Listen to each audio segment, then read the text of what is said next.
Halo semua, selamat datang ke dalam Ruang Bicara Book Week tahun 2020. Di sini saya, Rafa, bersama dengan teman saya, Dap-Dap, ingin berbicara mengenai dua buku yang berbicara mengenai satu orang, yaitu Raden Haji Umar Shahid, Cokro Aminoto. Jadi buku yang saya angkat itu berjudul Cokro Aminoto, Guru Para Pendiri Bangsa. Buku ini merupakan buku dari serial Tempo, Bapak Bangsa, dan diterbitkan oleh Tempo Publishing. Jadi buku ini sendiri merupakan soft cover yang memiliki isi halaman sebanyak 160. Buku yang kamu angkat apa, Dap? Buku yang saya angkat judulnya adalah Islam dan Sosialisme, karya Yusuf Wibisono, berdasarkan penerbit Sinar Ilmu pada tahun 1950. Total halamannya ada 77 halaman. Oke.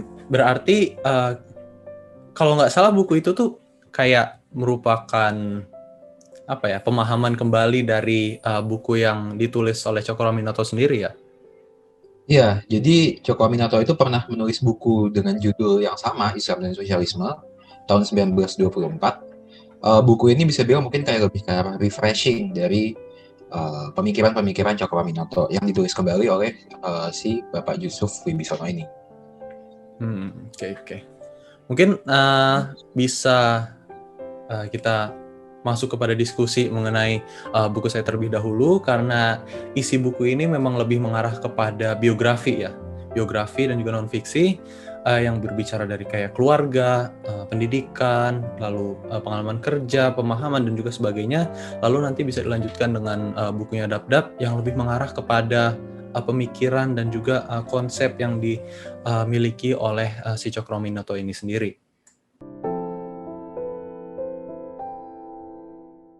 Mungkin untuk teman-teman semua yang kurang familiar dengan nama Cokro Aminoto, jadi Cokro Aminoto ini lahir sebagai Raden Haji Umar Said Cokro Aminoto yang lahir di Ponorogo, Jawa Timur di 16 Agustus 1882.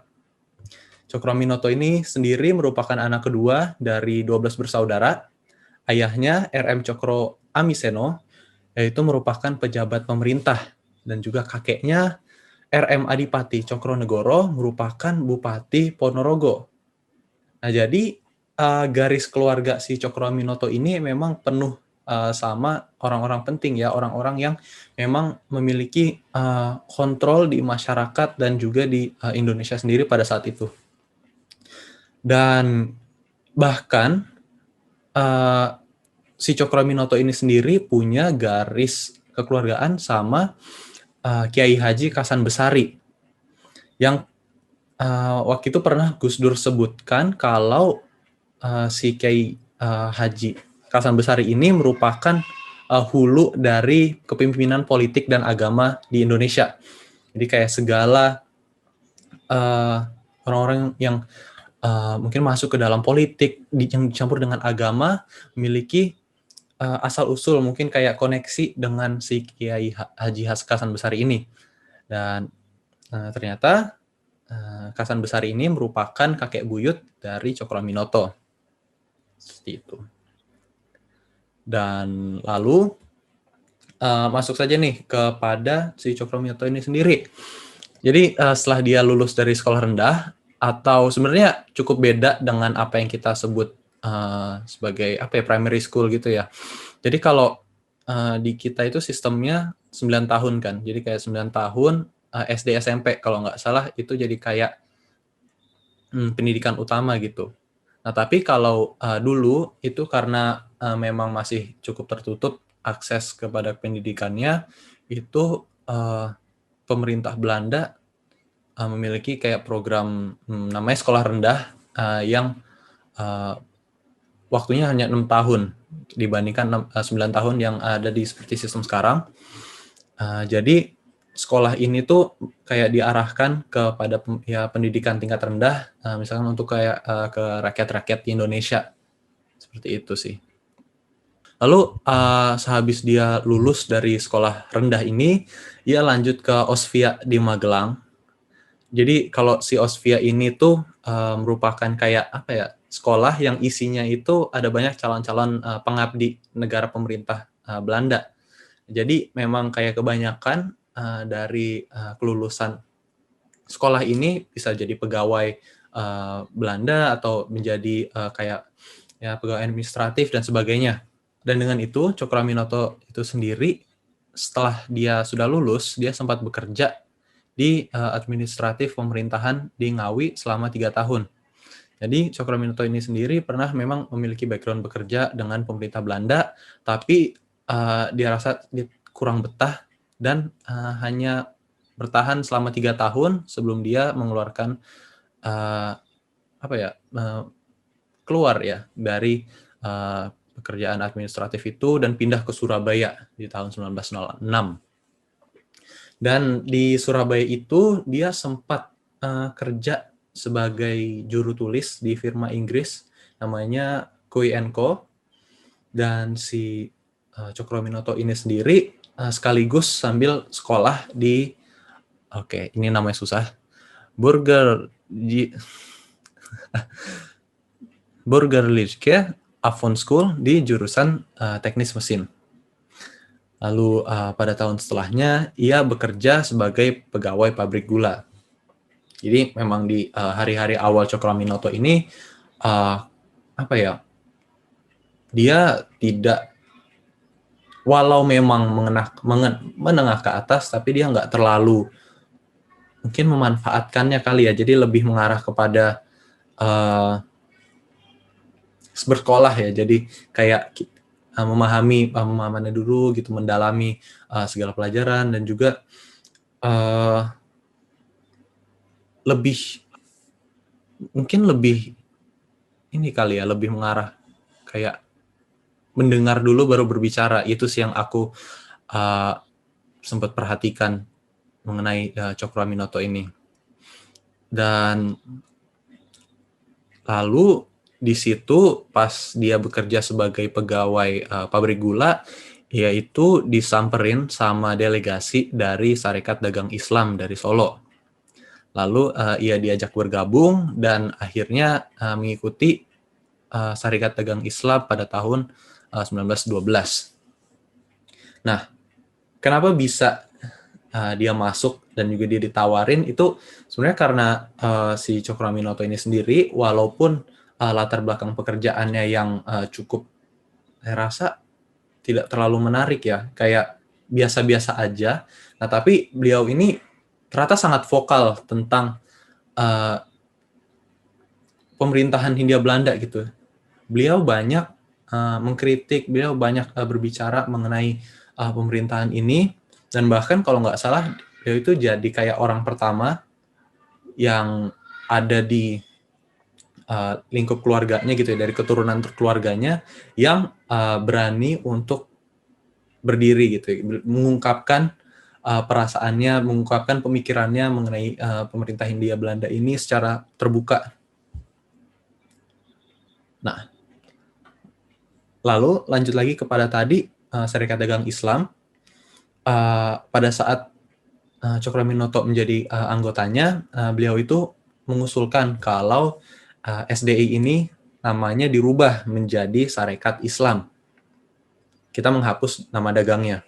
Itu biar perjuangan si organisasi itu bisa menjangkau ke lebih banyak aspek.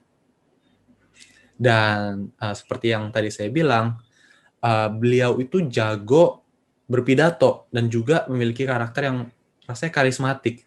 Jadi hal ini tuh membuat ia cepat terkenal di kalangan organisasi dan juga di masyarakat. Hingga di Kongres kedua Sarekat Islam di 1914 di Jogja, yaitu terpilih menjadi ketua sentral SI langsung gitu ya, dia terpilih, dan lalu di bawah kepemimpinannya kantor pusat Sarekat Islam sekarang itu dipindah ke Surabaya. Dan lagi-lagi si Cokroaminoto ini merupakan orang pertama ya yang berani mencetuskan kemerdekaan Indonesia. Kayak mencetuskan Indonesia merdeka. Indonesia itu bisa secara kesatuan ya, berarti Indonesia secara kesatuan itu bisa memerintah dirinya sendiri gitu. Nggak sama Hindia Belanda gitu. Di podium Kongres Islam. Ya, jadi orang pertama yang berani untuk melakukan hal tersebut. Si Cokro Aminoto ini sendiri di masa mungkin sebelum kepemimpinan dan selagi gitu. Selain berpidato dan berorasi, beliau itu juga gemar menulis. Si Cokro Aminoto ini selalu menuangkan gagasannya dan pemikirannya melalui surat kabar Bintang Surabaya dan juga Utusan Hindia. Dan perjuangan Cokro Aminoto ini sendiri suka dilandaskan dengan pemikiran kesetaraan, gitu ya. Jadi sebagai penegasan, Cokro Aminoto bahkan kayak membuang gitu, melepaskan gelar radennya dari namanya. Jadi kenapa kalau di kayak website atau sejarah itu nggak ada namanya kayak raden gitu ya. Jadi cuman HOS Cokro Aminoto karena beliau ingin merasa setara dengan rakyat-rakyat lainnya seperti itu. Jadi kesetaraan dan juga mungkin keadilan itu merupakan kayak dasar utama dari pemikiran Cokro Aminoto. Mungkin tentang pemikiran Cokro Aminoto bisa saya oper ke Dap untuk ngomongin tentang buku yang ia baca. Silakan Dap. Untuk pemikiran Cokro Aminoto ini sebenarnya cukup apa ya? Mungkin asik tapi serem. Karena memang ini pemikiran yang mungkin mengarah ke arah kita kenal sebagai kaum kiri ya. Mungkin melanjutkan dulu dari ceritanya Rafa. Jadi gini, Cokro Aminoto itu dikagumi sama banyak orang, bukan cuma dari kalangan mungkin pejuang-pejuang Indonesia atau mungkin masyarakat Indonesia, tapi memang namanya udah dikenal luas ke berbagai belahan dunia, khususnya ke negara-negara yang mayoritas Muslim. Ini salah satunya mengutip dari buku Civics Education tahun 2002. Ini buku ini menyatakan bahwa Mustafa Kemal Atatürk atau penguasa pertama Republik Turki itu pernah bilang kalau Cokro Aminoto adalah salah satu dari sekian tokoh Muslim pertama di dunia dengan influence yang begitu besar dan berani memadukan pemikiran Islam dan pemikiran sosialisme Marx. Jadi Cokro Aminoto ini bisa dibilang mungkin orang yang sangat tidak asing dengan pemikiran sosialisme Marx ya. Tapi mungkin sebelum kita ngebahas tentang pemikirannya Cokro Aminoto tentang sosialisme, mungkin ada baiknya kali ya, Raf, kita belajar sedikit lah, kita cari tahu sedikit tentang apa sih sosialisme dan bagaimana sosialisme itu berjalan.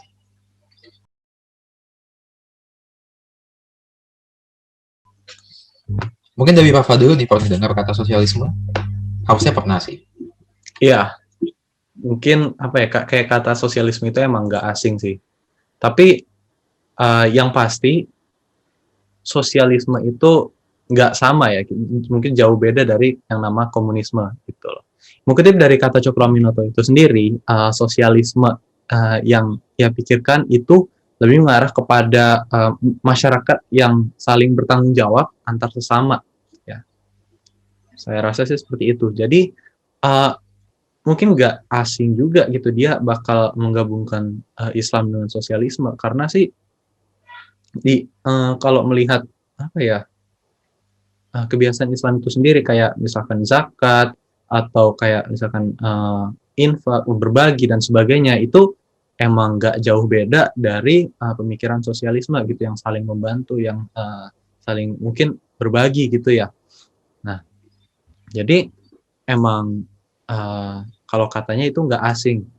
Kalau katanya Cokro Aminoto itu sendiri, si Marx dan Engels itu sudah memberikan suatu kayak tujuan ideologi yang memang mirip sama yang dibawa sama Nabi Muhammad. Jadi kita orang Islam udah nggak harus nyari ideologi-ideologi lain lagi. Gitu sih yang kalau saya baca dari bukunya. Ya, benar banget nih apa yang tadi Rafa bilang tentang sosialisme, di mana memang benar kalau sosialisme itu apa ya, dia bertujuan pada sebuah kesetaraan. Tapi di sini mungkin kita akan sedikit lebih mengupas sedikit tentang apa itu sosialisme. Jadi sebenarnya sosialisme itu udah hadir sebelum Marx dan Engels. Bahkan dari pemikiran Cokro Aminoto sendiri, sosialisme itu udah hadir dari zaman masa keislaman, dari zaman pemerintahan Nabi Muhammad. Tapi mungkin kita lebih banyak mengenal sosialisme itu dari uh, sudut pandangnya Karl Marx dan Friedrich Engels. Tapi balik lagi, sosialisme, mungkin saya akan sedikit membedah sosialisme dulu. Sosialisme itu sebenarnya udah cukup panjang, dan sosialisme ini punya, bisa dibilang mungkin kayak kongresnya sendiri, punya tempat perkumpulan di mana sosialisme itu dibahas, dirundingkan, dan bahkan sempat dilaksanakan. Nama kongresnya itu namanya adalah Kongres Internasional kalau nggak salah. Dan di dalam Kongres Internasional ini seluruh pemikir dan juga apa ya, mungkin penganut dari sosialisme dan segala cabang-cabangnya berkumpul untuk membahas apa itu sosialisme, bagaimana penerapannya, lalu apa saja cara dan taktik yang dilakukan untuk bisa mencapai si sosialisme ini sendiri gitu. Nah, ini saya mengutip dari sidang internasional kedua. Di sana sempat ada pembahasan tentang apa sih inti utama dasarnya pemikiran sosialisme itu seperti apa. Ini ada beberapa pemikiran dari beberapa tokoh di sana juga. Yang pertama ada menurut Janet, penulis asal Perancis, sosialisme adalah pelajaran yang mengajarkan bahwa negara berhak menyamaratakan ketidakrataan dalam suatu negara. Lalu menurut A. Wagner, sosialisme adalah keadaan di mana persaingan modal perseorangan berubah menjadi kepemilikan. Dari semua itu, dari semua pemikiran-pemikiran itu, sosialisme itu disimpulkan oleh Wilbur W. White. Dia menyatakan bahwa sosialisme adalah gerakan yang bermaksud untuk menyatukan rakyat dengan mengawasi bersama alat-alat produksi dan industri. Ya mungkin kita sekarang udah tahu ya sedikit tentang apa itu sosialisme dan bagaimana asal sosialisme itu bisa muncul gitu dalam pemikiran. Nah, menurut dari sisi dan internasional ini, sosialisme itu terbagi menjadi 12 aliran yang masing-masing memiliki posisi dan penerapannya yang berbeda-beda. Yang pertama adalah sosialisme ilmiah. Sosialisme ini adalah sosialisme yang mungkin banyak orang kenal, tapi sebenarnya nggak banyak orang tahu isinya seperti apa. Sosialisme ilmiah ini dicetus oleh Friedrich Engels dan Karl Marx, tentunya melalui buku pemikirannya yaitu Das Kapital ya. Di sana Karl Marx sendiri menyatakan bahwa umur kapitalisme itu akan segera berakhir dan akan digantikan oleh komunitas masyarakat yang tak kenal adanya kaum modal dan kaum buruh. Penganutnya disebut sebagai komunis. Tapi sebenarnya komunis ini cukup berbeda nih dengan komunis yang kita kenal sekarang nih, Raf. Mungkin Rafa udah pernah tahu mungkin sedikit perbedaannya? Ya, paling ya palingan komunis yang kita anggap sekarang itu lebih apa ya, ke ekstrim ke kiri ya. Dimana kalau sosialis di masa lalu itu yang dipikirkan oleh Marx dan Engels ataupun yang disatukan sama si Cokroaminoto mungkin lebih moderat atau lebih halus gitu ya, lebih mementingkan si rakyat itu sendiri daripada kayak dictatorship komunisme yang kita lihat sekarang gitu. Itu cukup melenceng sih apa ya, komunisme dulu dan komunisme sekarang gitu, saya rasa. Iya, benar nih kata Rafa, betul banget. Komunisme komunisme yang kita kenal sekarang, atau mungkin yang sekarang kita kenal sebagai apa ya, ideologi terlarang kali ya di Indonesia, itu adalah komunisme yang berdasarkan paham Lenin. Bagi yang nggak tahu, Lenin itu adalah pemimpin pertama dari USSR ya. Jadi berdasarkan pahamnya Lenin sendiri, komunisme itu adalah bentuk sosialisme yang berjalan dalam paham revolusi. Artinya, sistem sosialisme itu cuma bisa didapatkan melalui jalan revolusi. Makanya dulu mungkin buat teman-teman di sini atau mungkin buat Rafa juga yang sudah pernah membaca sejarah ya, dulu sempat ada Tsar di Rusia itu sempat dijatuhkan oleh revolusi yang dilakukan oleh Lenin, dan kepemimpinan monarkinya berubah jadi sistem sosialis yang dikenal sebagai USSR juga. Palingan itu sih yang saya rasa kurang dari Lenin itu, bahwa kayak pemikirannya itu terlalu banyak kayak kekerasan gitu ya. Karena memang kalau saya lihat sejarah juga, pemahaman Lenin ini kayak penggantian ke arah komunis ini cuma bisa melalui kekerasan gitu, melalui revolusi. Makanya revolusi yang ia lakukan tuh selalu bersenjata, kayak jauh lebih ekstrim dibandingkan teman-teman komunis lainnya, gitu sih. Ya betul banget tuh. Karena memang ya pemikiran komunismenya Lenin itu memang lebih ke arah ke mungkin kayak ke paksaan kali ya, bagaimana caranya memaksa sebuah pemerintahan supaya dia bisa merubah sistemnya menjadi sistem sosialis. Sementara kalau dari Karl Marx sendiri, Karl Marx itu lebih ke arah mungkin slow phase kali yang ngomongnya ya. Jadi Karl Marx itu dia lebih percaya kalau sistem kapitalis yang berjalan sekarang itu pada nantinya akan mati, karena nanti kaum modal dan kaum buruh itu lama-lama akan mencapai ke suatu titik temu gitu, dan akhirnya antara kaum modal dan kaum buruh ini akhirnya nggak akan ada lagi gitu. Semuanya akan menjadi satu, menjadi sebuah komunitas masyarakat yang tidak diatur dan tidak mengatur. Itu pemikirannya Marx. Tadi kita udah bahas 2. Selanjutnya ada satu mungkin bisa bilang mungkin pemikiran sosialisme yang cukup menentang dari pemikiran Marx. Bahkan Marx ini sempat ngetawain nih sistem sosialisme ini. Namanya adalah sosialisme Cajali. Sosialisme ini dianggap Marx sebagai sosialisme yang utopis, karena menganggap bahwa dunia itu akan adil apabila pemerintah bergerak dengan kaum elit untuk mensejahterakan masyarakat.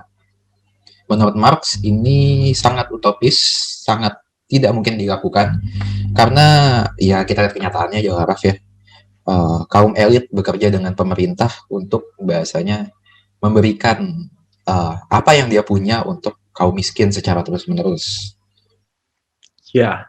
Ini aja udah gak jalan sama sifat dasar manusia kan. Sifat manusia kan kita juga tahu mungkin sifat dasar manusia itu lebih ke arah tidak pernah puas. Apa yang kita punya kita akan mau lagi. Sementara sosialisme Cajali ini mengarah ke bawah justru. Apa yang kita punya kita kasih lagi, dan kita kasih lagi. Iya, beda banget. Lalu selanjutnya ada sosialisme yang disebut sebagai sosialisme tanah. Sosialisme ini menyatakan bahwa seluruh petak tanah itu dimiliki dan diatur oleh pemerintah dan negara. Nah, sosialisme tanah ini unik nih, Pak, karena sosialisme tanah ini sebenarnya udah diterapkan dari zaman pemerintahannya Nabi Muhammad dan juga zaman pemerintahannya Khulafaur Rasyidin. Karena memang dituliskan juga dalam salah satu riwayat bahwa pada zaman itu tanah-tanah yang mungkin dikuasai oleh kaum muslimin itu adalah milik pemerintah dan diatur oleh pemerintah. Jadi mungkin bisa dibilang sosialisme tanah ini juga cukup mengambil sari dari apa yang dulu sosialisme Islam lakukan. Kurang lebih begitu. Mungkin kita balik lagi ke sosialisme Marx, karena memang sosialisme Marx ini adalah sosialisme yang sangat melekat nih pada diri Cokroaminoto. Karena memang ini mengutip sendiri, sosialisme Marx itu adalah sosialisme yang damai, di mana Marx menyusun sosialisme untuk mensejahterakan umat manusia, bukan hanya untuk kaum buruh. Marx memperbolehkan agama dan menghapus sistem diktatorship dan penguasa. Selebihnya, semua bertindak sejalan tanpa ada pembagian mana yang atasan dan mana yang bawahan. Jadi kan artinya pemikiran Marx ini bisa dibilang mungkin pemikiran yang baik kali Raf ya. Karena memang niatnya dia adalah untuk membuat kehidupan ini menjadi damai, setara gitu. Semuanya berjalan sesuai dengan satu tujuan dan juga berjalan dengan sistem yang baik, kurang lebih begitu. tadi aku rasa menarik sih yang kata kamu mengenai semuanya sama gitu ya, nggak ada yang atas, nggak ada yang bawah, karena emang mirip juga kayak di Islam itu sering banget diomongin kalau kamu masuk Islam kita semua tuh saudara gitu, kita semua saudara, nggak ada yang lebih baik gitu, nggak ada yang lebih rendah gitu, kita semua saudara, kita semua sama, itu sih saya rasa menarik di situ. Iya, betul banget itu. Karena memang salah satu pemikiran Cokroaminoto pun diambil dari pemikiran itu, Raf. Jadi Cokroaminoto itu sempat pernah bilang bahwa prinsip sosialisme itu pada dasarnya udah ada nih di dalam ayat Al-Quran. Pada Quran Surat Az-Zariyat ayat 56. Intinya dari ayat tersebut adalah menyuruh jin dan manusia untuk menyembah Allah. Cokroaminoto berpendapat bahwa memang Quran Surat Az-Zariyat ayat 56 ini menyatakan bahwa memang semua hal di bawah Allah selaku penguasa alam gitu. Semuanya bertindak sama. Jin dan manusia sama-sama menyembah Allah. Semuanya adalah kesetaraan. Menurut Cokroaminoto seperti itu.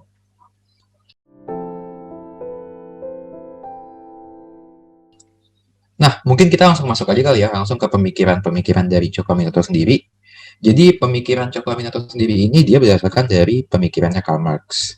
Dan menurut Cokroaminoto sendiri, cita-cita Marx dalam mengedepankan sosialisme tidak berbanding terbalik dengan Islam, namun justru dapat dipadukan dan berjalan bersama.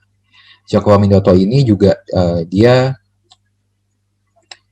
membuktikan pemikirannya ini melalui Quran Surah An-Nisa ayat 135 dan Al-Balad ayat 12 sampai 16. Nah, Cokroaminoto ini sendiri dia itu mengenal sosialisme itu sebenarnya udah dari lama, dari SI itu tadi Syarikat Islam itu masih bernama Syarikat Dagang Islam.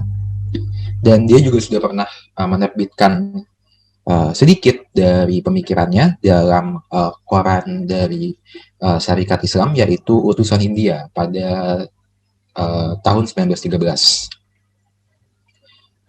Ada dua artikel yang dia tulis, judulnya adalah Apakah itu Sosialisme dan Sosialisme Berdasar Islam. Lalu selanjutnya pemikirannya ini dia mantapkan lagi dan ditulis melalui buku yang dia beri judul Islam dan Sosialisme, terbit pada November 1924.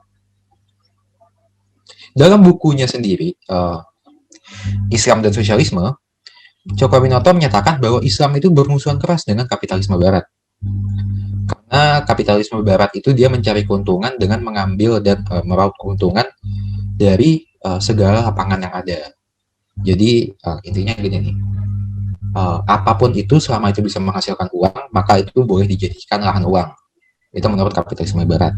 Sementara Cokroaminoto menyatakan bahwa Islam juga memiliki kapitalismenya sendiri. Kapitalismenya itu berdasarkan pada hukum Islam, di mana seluruh umat Muslim tetap boleh untuk berdagang, namun tetap dalam batas kemanusiaan. Teorinya ini juga diperkuat dengan surah ayat dalam Quran Surah Al-Baqarah ayat 275, Al-Bara'at ayat 34, dan Al-Munafikun ayat 9.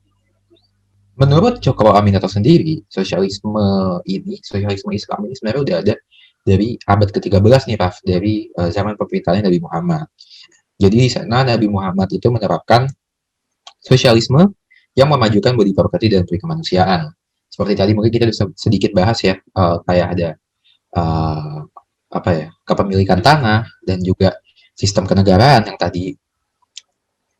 Dan menurut Cokroaminoto juga, kunci kejayaan Islam adalah sosialismenya yang dibagi menjadi 3 poin nih. Yang pertama adalah poin kemerdekaan, yang kedua adalah poin persamaan, dan yang ketiga adalah poin persaudaraan. Jadi menurut Cokroaminoto adalah 3 poin ini sebenarnya 3 yang membentuk identitas dari pemerintahan Islam dan juga dari sosialisme Islam itu sendiri. Nah, bagi Cokroaminoto sendiri, sosialisme itu adalah bentuk paling standar dari pemerintahan Islam, di mana manusia mengejar keperluan dan kesenangan dalam hidup, tapi juga mengejar keperluan dan kesenangan dalam kehidupan selanjutnya dalam tujuan yang sama. Mungkin maksud dari Cokro Aminoto ini adalah keperluan dan kesenangan dalam hidup itu adalah keperluan dan kesenangan kita sekarang, sementara keperluan dan kesenangan kehidupan selanjutnya itu maksudnya kehidupan dan kesenangan kita di akhirat.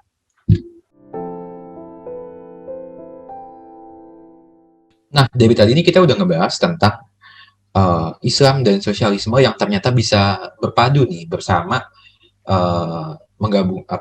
bergabung bersama dan menjadikan suatu paham yang menarik nih. Tapi ternyata Islam sendiri dan sosialisme, khususnya sosialisme yang dikemukakan oleh Marx itu ada pertentangannya juga, mungkin sedikit pertentangannya. Mungkin Rafa tahu sedikit tentang pertentangannya? Dari yang aku kenal dengan Marx dan Engels, setahu saya mereka itu nggak percaya sama Tuhan. Palingan yang kontras banget sih itu, yang saya kira sangat kontras dengan Islam sosialisme yang ada di Cokro Aminoto. Ya, mungkin pemikiran Rafa ini bisa dibilang mungkin cukup benar ya.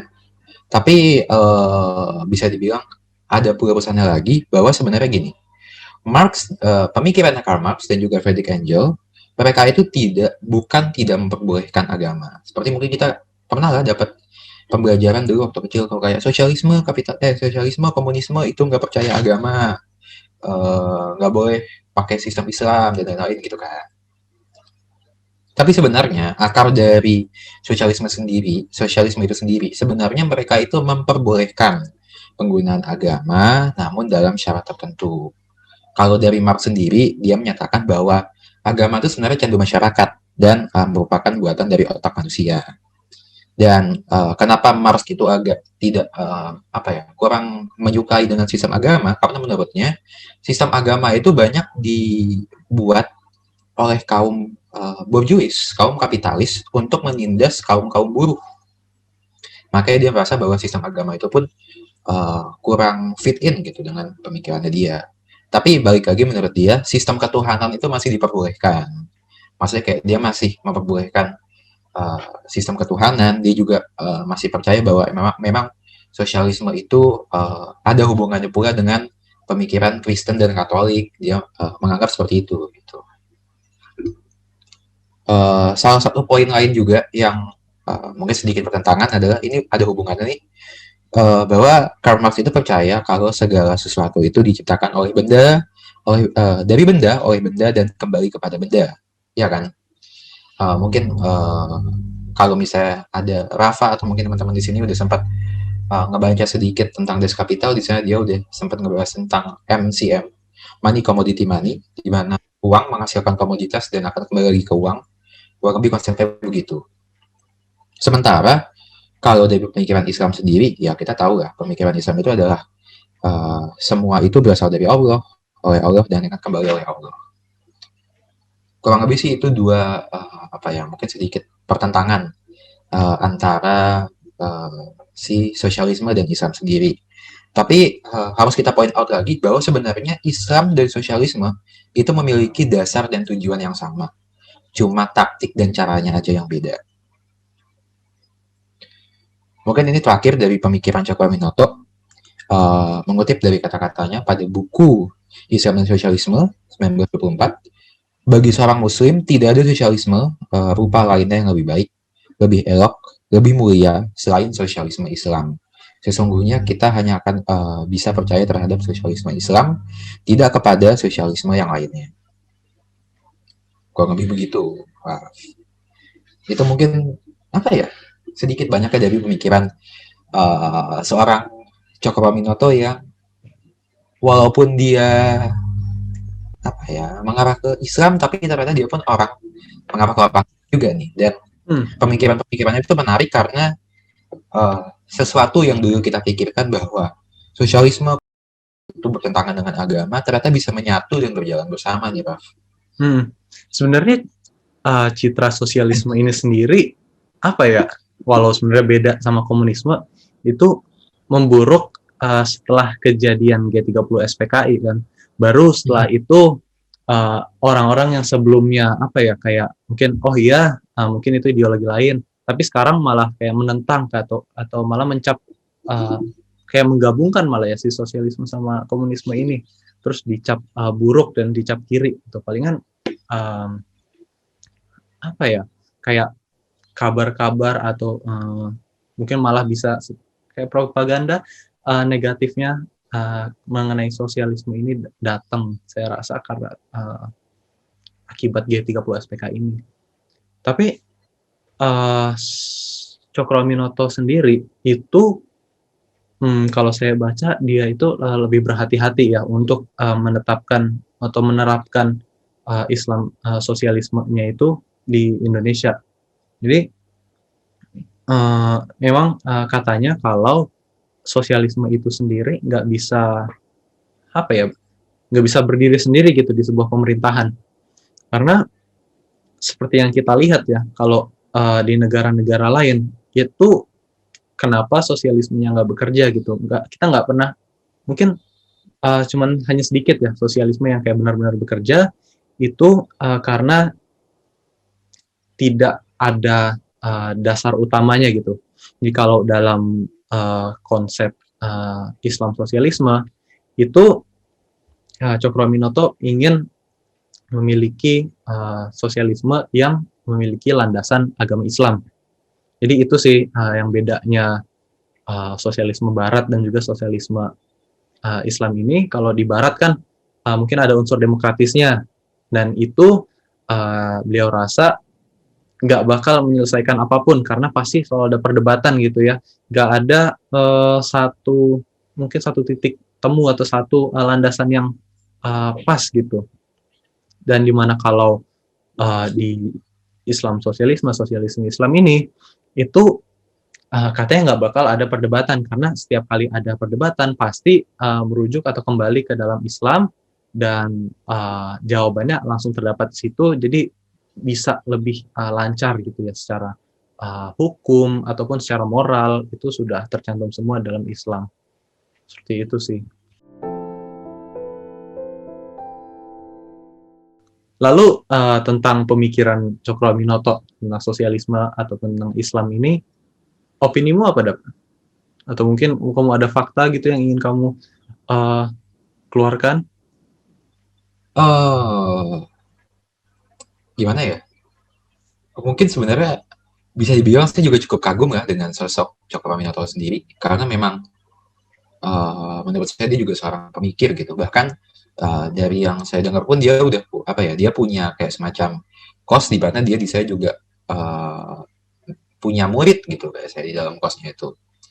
Dan memang murid-muridnya pun orang-orang hebat dan orang-orang yang nanti menjadi kunci dari atau mungkin bisa bilang pemain besar kali ya dari kemerdekaan Indonesia dan perjalanan dan juga konflik di Indonesia. Mungkin ini untuk kos mungkin Rafa lebih tahu. Ya, disebutkan juga dalam buku biografi yang saya baca, itu judul Guru Para Pendiri Bangsa itu datang dari momen kos ini.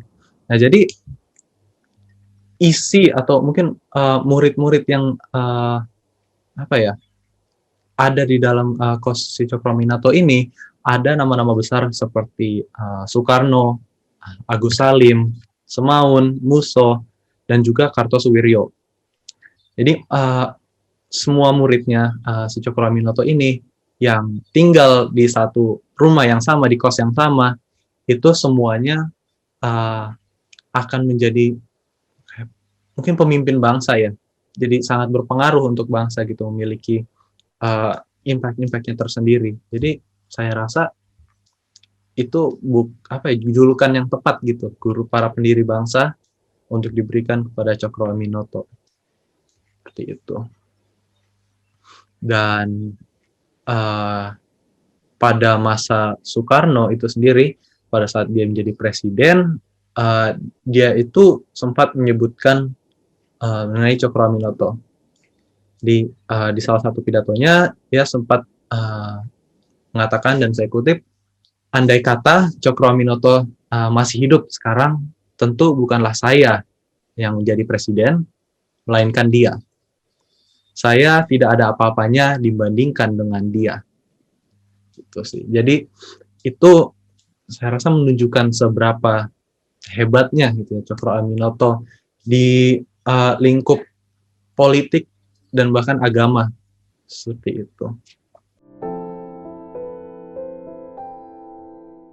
Lalu masa jayanya Haji Umar Said Cokroaminoto berakhir pada saat beliau wafat pada tanggal 17 Desember tahun 1934 pada saat ia baru berumur 52 tahun.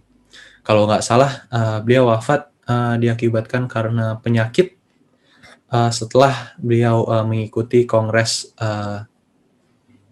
Sarekat Islam. Seperti itu.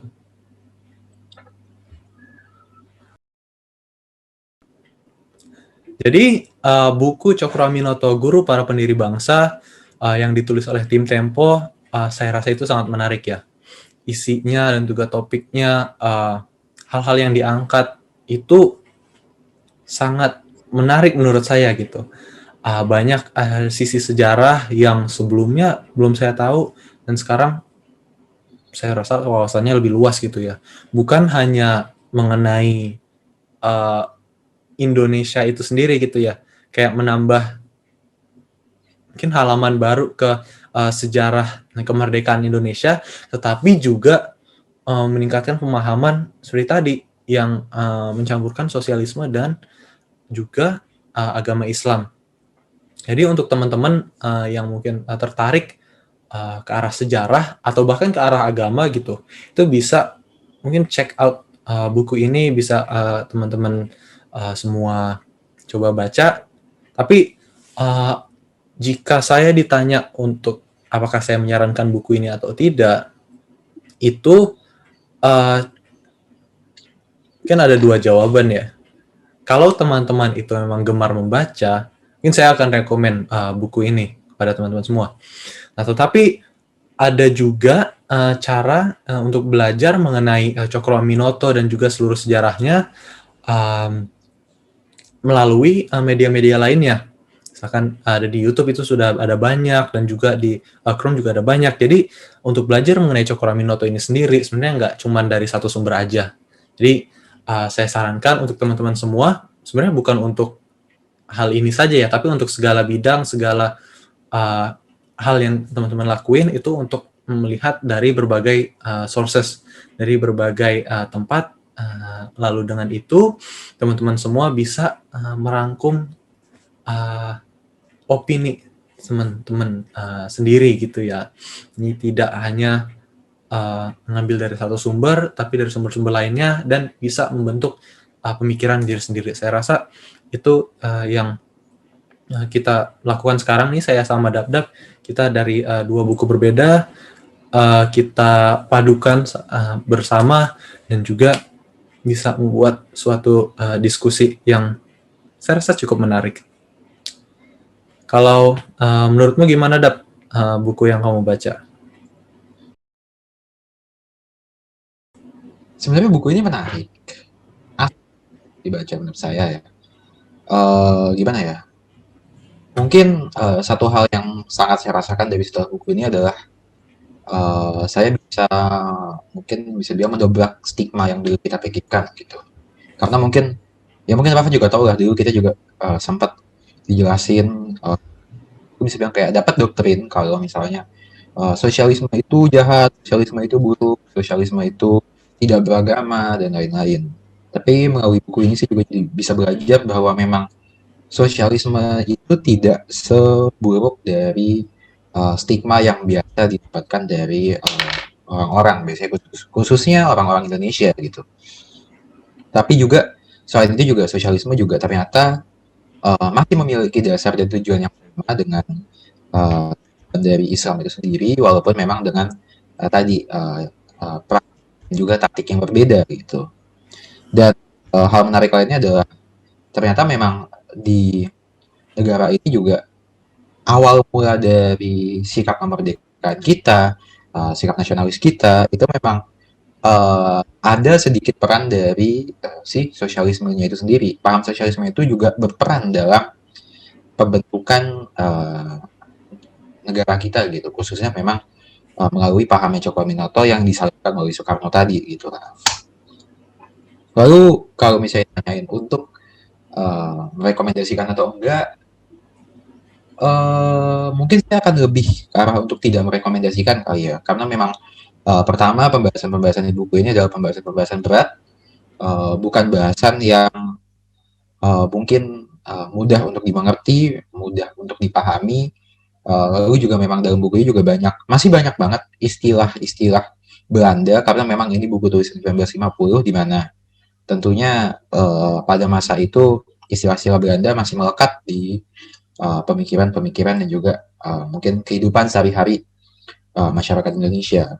Lalu selain itu juga buku ini tidak saya rekomendasikan karena buku ini sangat membedah tentang bagaimana sosialisme itu sendiri, lalu bagaimana komunisme juga, dan juga bagaimana duanya bergabung dengan Islam gitu. Kalau menurut saya sendiri sih ini cukup berbahaya, khususnya bagi bisa jadi berbahaya bagi orang, bisa juga jadi bermanfaat bagi orang. Itu tergantung dari bagaimana pemahaman diri kita sendiri gitu. Paling kurang lebih begitu aja sih untuk opini dan pemikiran saya tentang buku ini.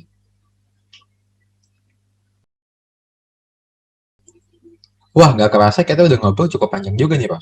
Iya, udah nggak kerasa tiba-tiba udah segini aja. Ya, mungkin supaya kita tidak membuat pembicaraan kita semakin panjang lagi juga ya, dan juga supaya nanti kalau misalnya diupload ke Drive gak gede filenya. Benar, benar. Nah, mungkin lebih baik kita tutup di sini aja. Terima kasih untuk teman-teman semua, untuk Rafa juga yang udah mungkin bisa stay di pembicaraan bedah buku kita kali ini. Mungkin kita bertemu di bedah buku selanjutnya. Terima kasih, sampai jumpa teman-teman semua. Terima kasih.